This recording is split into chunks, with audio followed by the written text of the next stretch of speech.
Hi guys, and welcome back to day 21 of Deck the Firewalls, where I give you 25 tips and tricks to make sure you stay safe and secure this Christmas. Today's episode is all about API abuse.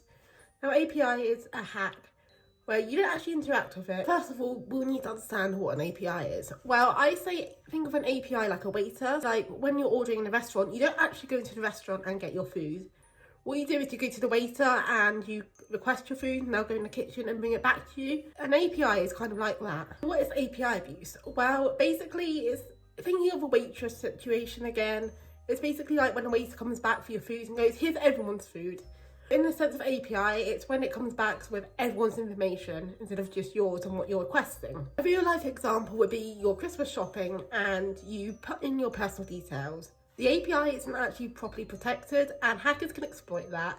Basically, they can scrape your passwords, your email address, your shipping address, your order history. Basically, even with the strongest passwords and MFA enabled, you can still become victim to an API abuse because that falls onto the website you're on and having poorly protected API boundaries. Red flags include your email address appearing in data breaches, and like I said, the website haveibeenpwned.com is very useful at helping you be part of a data breach.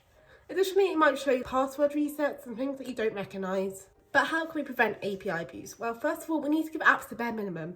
This means when it asks for access to certain things, you need to check, and if it just seems a bit off, then don't give them certain access. For example, if you're on social media, why do you need to know what kind of music you listen to or that your favourite colour is blue? You should also be careful with linking apps together because quite a few apps own each other, like for example Meta and Instagram, and it's so useful linking accounts together. However, that just brings more bridges for attackers. That means, for example, if Facebook falls victim to an API abuse attack, then because of its connection with Instagram and because you have your Instagram account connected to your Facebook account, the hackers can easily exploit that API in Facebook and use that to bridge over to Instagram.